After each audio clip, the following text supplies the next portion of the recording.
Hi, welcome back. In the last episode, I told you why you're stuck at A2, and I promised you the real practical fixes. Today, we start with the first one. The way you're studying grammar is actually keeping you stuck. I know that sounds strange.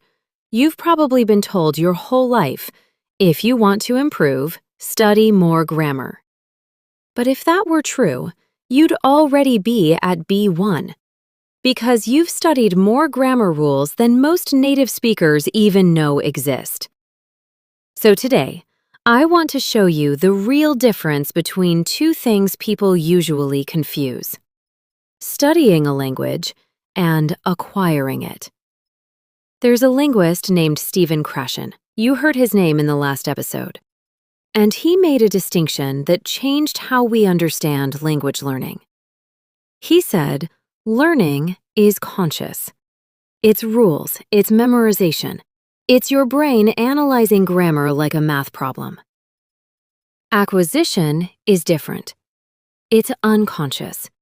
It happens when your brain absorbs patterns naturally, through real use, the same way a child learns their first language. Here's the problem.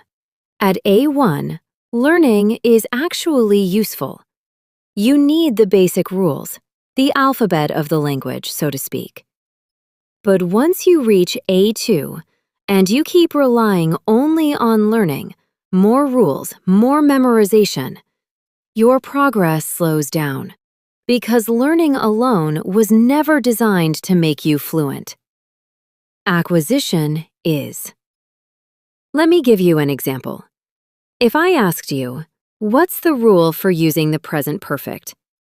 Many of you could probably recite it. Subject plus have or has plus past participle, used for actions that started in the past and continue, or actions with a result in the present. Perfect. You know the rule. Now, quick, tell me. I blank this movie 3 times. Fill in the blank out loud right now, without thinking about the rule. If you hesitated, even for a second, that's exactly the gap I'm talking about. You know the rule, but you haven't acquired the pattern. And in real conversation, there's no time to consciously apply a rule. Native speakers don't think about rules when they talk. And at B1, neither should you. So here's the mindset shift for this episode.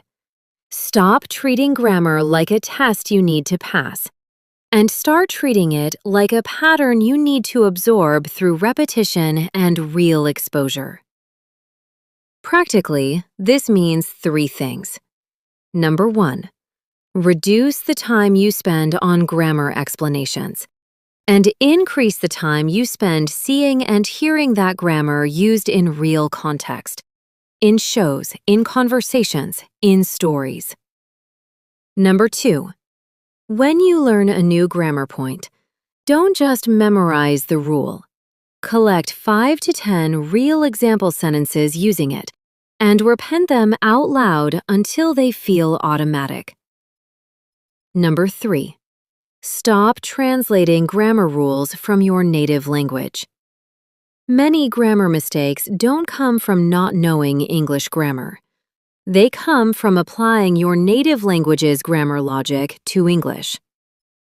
The fix isn't more rules. It's more direct exposure to how English actually works, on its own terms. This is exactly the mindset behind everything in this channel. Instead of lecturing you about rules, I show you real sentences, real mistakes, real fixes. So your brain absorbs the pattern instead of just memorizing the theory. In the next episode, I'm going to tackle the second big problem from last time: mental translation.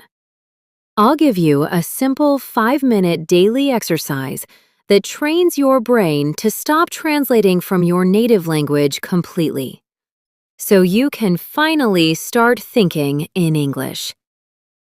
I know this shift feels uncomfortable at first.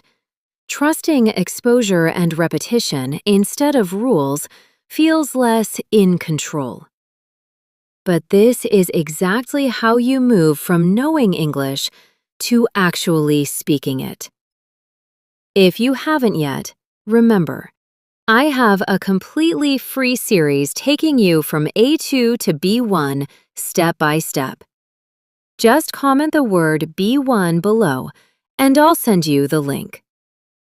Subscribe and turn on notifications, because next episode gives you the exact exercise to stop translating in your head.